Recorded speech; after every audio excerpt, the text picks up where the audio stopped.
گاه حضرت امام ابو حنیفه در وقت صحبت کردن زبانشون میگرفته است.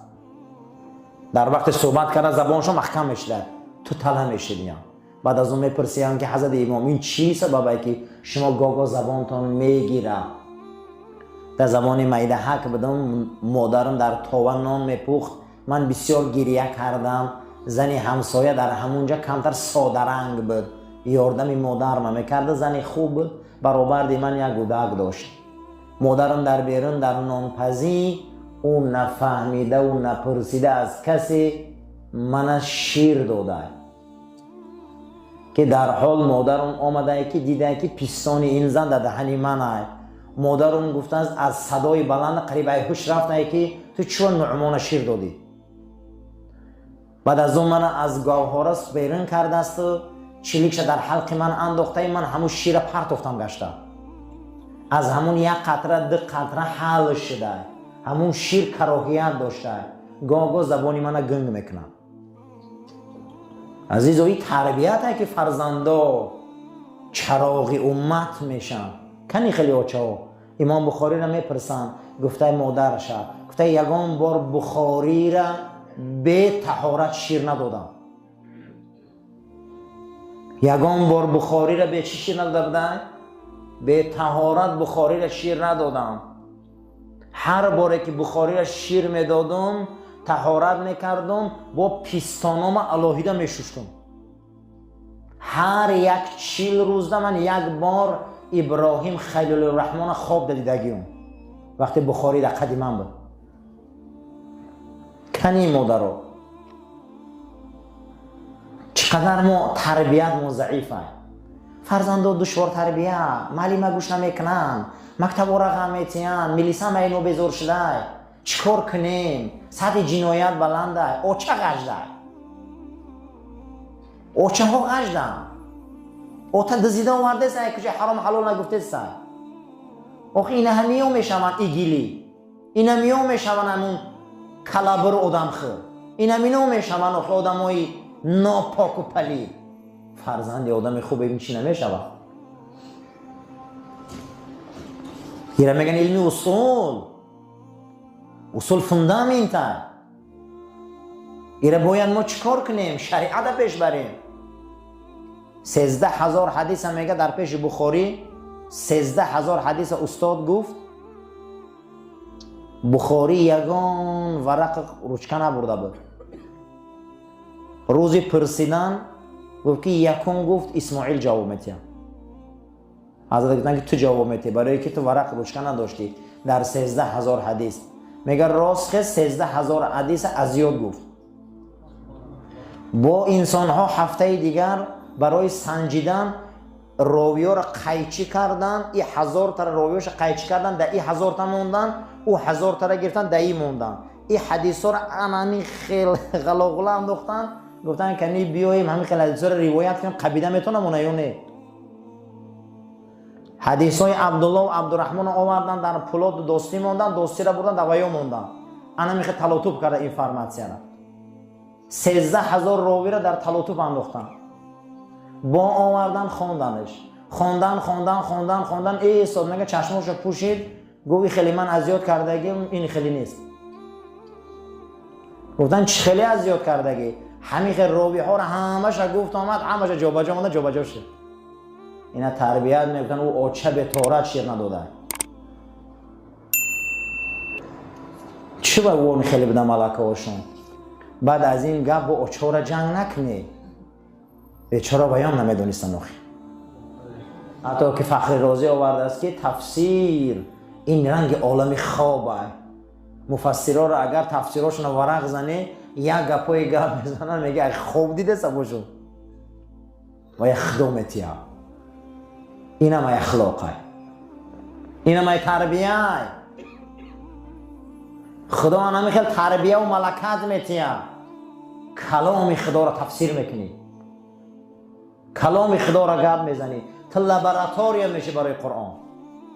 تحلیلگاه جدا میکنی. این بخشش میگی آیت های احکام این بخشش آیت های تاریخ های، این بخشش آیت های لغت های، جدا میکنی برای مردم میرسونی. اینا میگن تربیت، اینا میگن اخلاق. ذهن فرزند زوری غوره و تخم روی زمین های.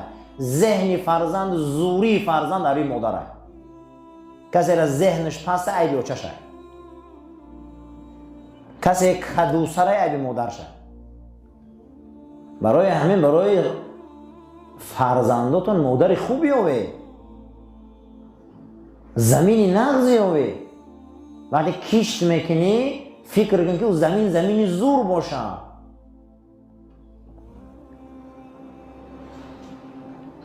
یگان پشت رسول الله، یگان بچه‌دان مدینه رسول الله را نسلش تا حضرت ابراهیم علیه السلام یگان آدمی پست، رذیل، کسل، بی‌سواد آدمی پست نبودن، همش آدمای بزرگ بودن.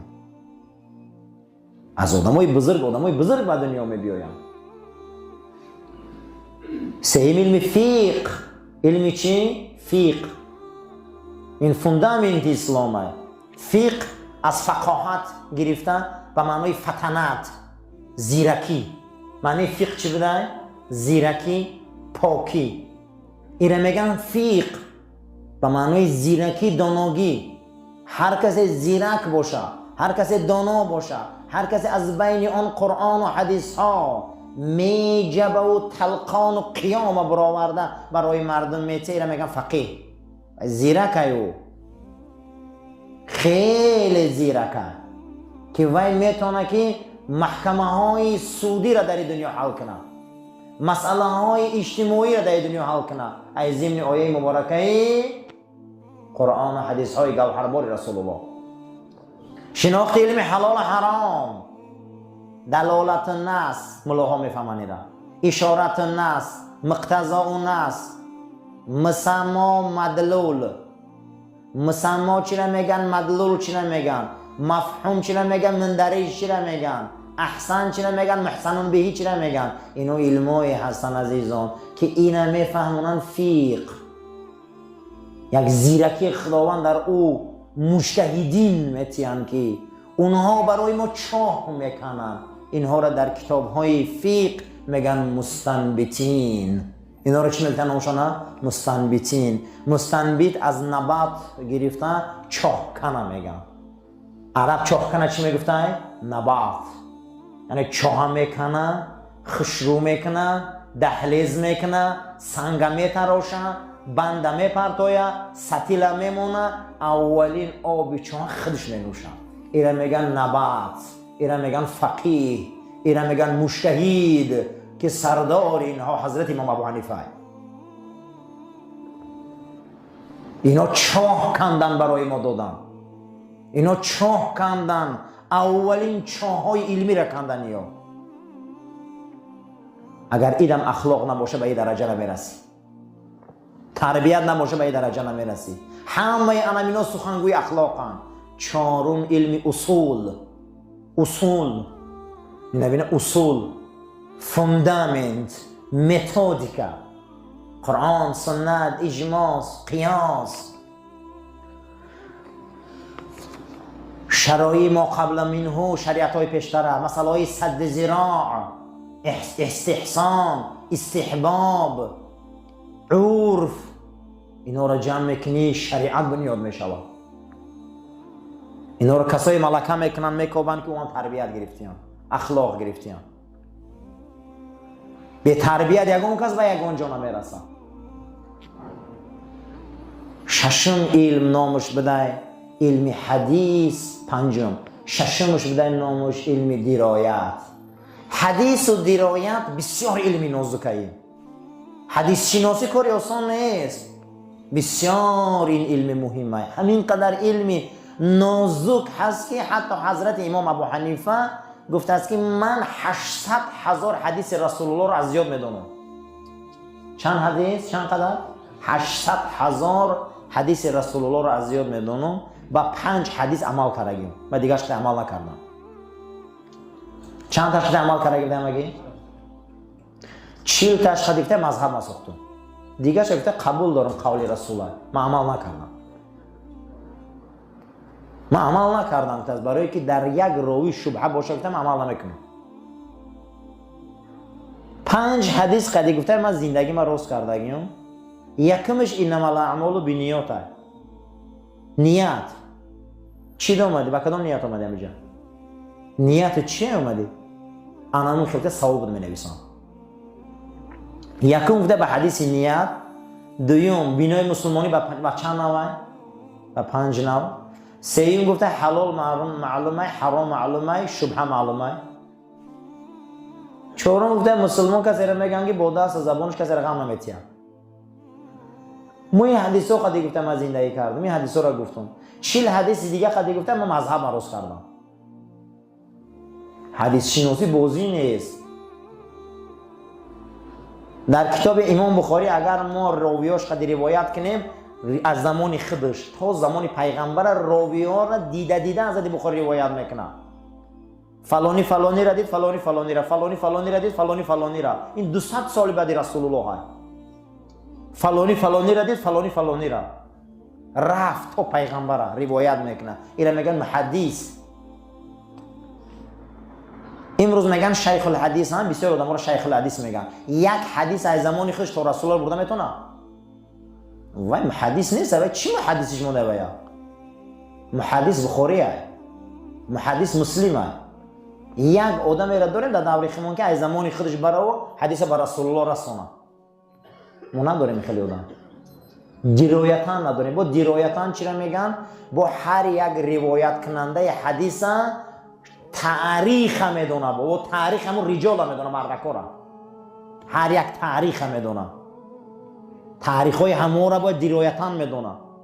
عبدالله از عبدالرحمن روایت کرد، عبدالرحمن از مسعود روایت کرد، مسعود از پولاد روایت کرد، پولاد از فلان بابا روایت کرد. انا میخیل باید تاریخ اوچه کجا در دنیا آمده، کدام مکتب خونده، چه خیلی آدم بود، در کروگ و چه خیلی تعریف میکردن. اینا میگن درایت. این خیلی انسان ها ما در دنیا دانه دانه داریم. دانه دانه. این شوخی نیست. به نهایت علت رجال شناختن شوخی نیست. یعنی که به نهایت حدیث شناسی نازو کرد. این 6 علمی هست که فوندامنت اسلامه. کسی این 6 علم در متخصص نشوه و یا علم اسلامی چه بور نبرده. این هم با سخنگوش معنیش شاید با درباره اخلاق. این هم سخنگوی اخلاقه با تربیت. ایده تربیت میشی.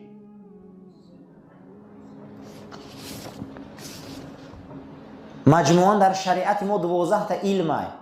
6 تا علم او را فوندامنت اسلام میگن. 6 علمی هست که او را بالای فوندامنت بینای اسلام میگن. یکم علمی که فوندامنت اسلامه این علم عقیده. کدام علم بده؟ عقیده. او را علم توحید میگن. علم کلام میگن. علم عقیده، علم توحید، علم کلام هم سخنگوی اخلاقه. سخنگوی اخلاقه. پیغمبر ما همه انسان ها را به توحید ایروی چی آورد؟ ایروی اخلاق. فبما رحمت من الله لنت لهم. تو یک رحمت خدا در زمین آمدی. تو چقدر ملایمی ای حبیبی من. چقدر تو اخلاق بلند داری. اگر اخلاقی تو بد میشد، اگر تو غلیظ القلب میشدی، لانفضوا من حولک، از پرای تو گرفته میرفتن. 14 قرن طرفداراش میلیارد شدیان لبیک گفتستیان. این از اخلاق حمیده. این از اخلاق محمدیه.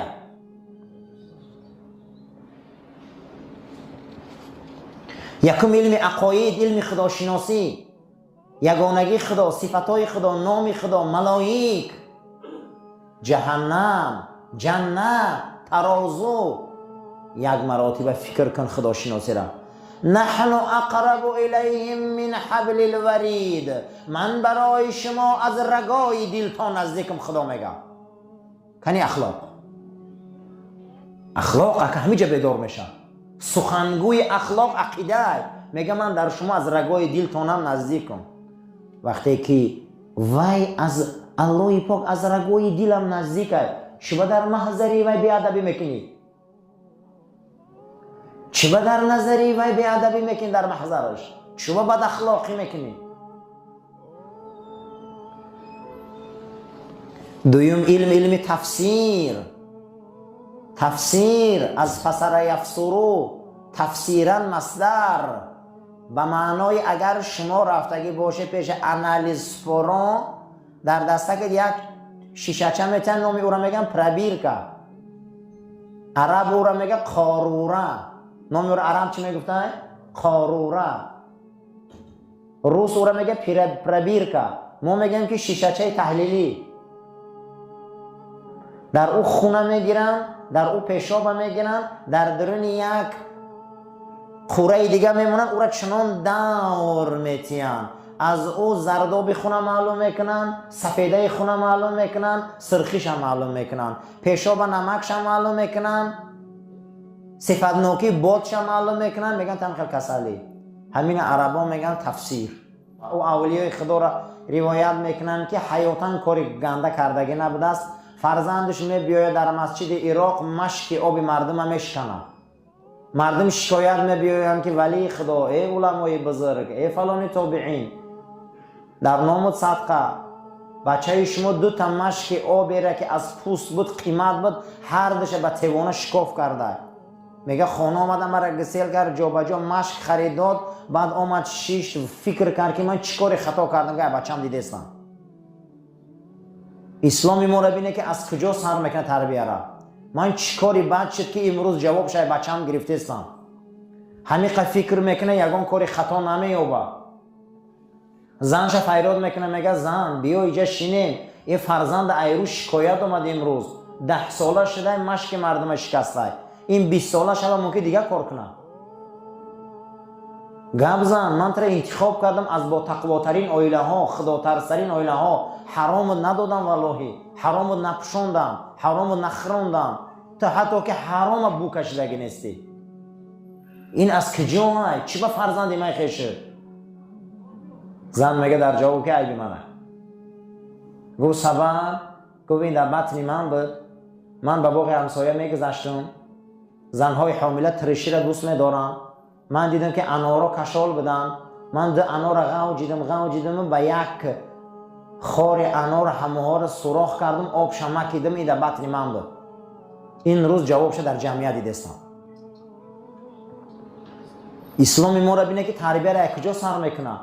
در بطن مادر بدن وقت ده کار عملی بد میکنی عزیزم برادرم، پگاه فرزندت میبینید. چیکار کنیم که ما آدمی به تربیت شویم؟ چیکار کنیم که ما آدمی به اخلاق شویم؟ چه به امروز علم اخلاق ضعیفه، چه به علم تربیت ضعیفه؟ ریشش برادرها از مادری بده، ریشش از پدری بده. در دنیا کسی را میبینه وای مادری بد نداره، آدمی زوره، دزدا، آدم کشا، آدم خورا، انسان های به معنی، آدمایی که خیلی در زندگی آدمای رذیلن، اینو مادرای بد دارن، اینو پدرای بد دارن. حتی که روایت میکنن امام ترمذی را، مردمش ترمذ آمد میگه از امام خواست که پیش والی شهر رو بگو که نلاگ دولت پس نکی ظلم نمیرسه، این سالا نلاگتیم. مجبور شد این امام بزرگ پیش والی رفت، والی گو بجان دل قبوله، محدث بزرگ، این سالا نلاگ پس میکنم با اون شرطی که تو در خانه یگان آدم نان نمیخری، اقلا یک لقمه از خاندان ما بخیر. یگان جدا ما یادداشت نداریم که امام ترمذی خانه کسی نان خورده باشه، خانه کسی تو نان نمیخری، رفتی هم میبیای نانش نمیخری. یک مراتب از دسترخوان من 6 میگه اون خورد، گفت یک لقمه گوشت در دهنم کردم تا آخری مجلس همین گوشت آو نشد خویدم، دیگه هیچی نخوردم، خویدم ایزا کشیدم که در پیش امیر دور پرتم شد، همون را قرق کردم مجبوری. همون شب اومدم زنم قدیم مقصد گپ صحبت منغز رفت، همون کثافت فرزندم که مردم غم میته همین لقمه به دنیا اومد. فرزندی بد، اولادی بد، کلینی بد، زنی بد، همش ای لقمه حرامه. اسلام تربیتش به حد بلنده، ما با افق بلند تربیه اسلام خیلی انسان در کار فکر کنه برسه. برای چی پیغمبر صلی الله علیه و سلم صف دور نگرفتن؟ چرا صف رنگ کمان نگرفتن؟ صف راست گرفتن. همین هم یک تربیت است. چرا صف راست گرفته شد؟ نظر خدا گفت در کاری راست است. خداوند کاری راست را دوست می‌دارد. حتی که جناب پیغمبر صلی الله علیه و سلم یک از تربیت دینشان همین است که خداوند راست است، راستی را دوست می‌دارد، حتی تنعل و ترجل، حتی که آستیناتان هم پوشیده از طرف راست پوشه، پاچه هاتان هم پوشیده، پتینکه هاتان از طرف راست پوشه. این سنت بده، این تربیت است.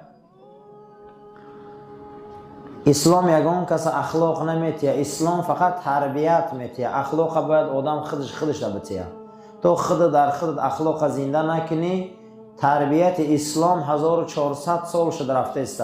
اگر تو تربیت گوش نکنی، اخلاق نداشته باشی، در بدن خلق نکنی، پیدا نکنی، ظلم بس کنی را، اسلام 100 سال درباره ظلم گوزن در تو فایده نداره. تو خودت خسته ایجاد بلند شده از زنا را ترک نکنی، اسلام 100 سال برای زنا دنگو یگان فایده نداره. اخلاق معنیش همینه که شما باید یک چیزایی را در بدنمون خلق کنیم که خودمون با تربیه اسلام از همون اعمال رذیله دور گریزیم. اسلام تعریف میکنه دروغگو را. اسلام یگان مراتبه زنا را تعریف کرده. اسلام حرام خوری را تعریف کرده. در کجای دنیا دیده که اسلام حرام را تعریف کرده؟ اسلام مبارزش زیدی چی خسته؟ همش بد اخلاقی. در یگان جا بینید که اسلام زیدی عقل برآمد کردگیه. اسلام زیدی علم برآمد کردگیه. اسلام زیدی بایگری برآمد کردگیه.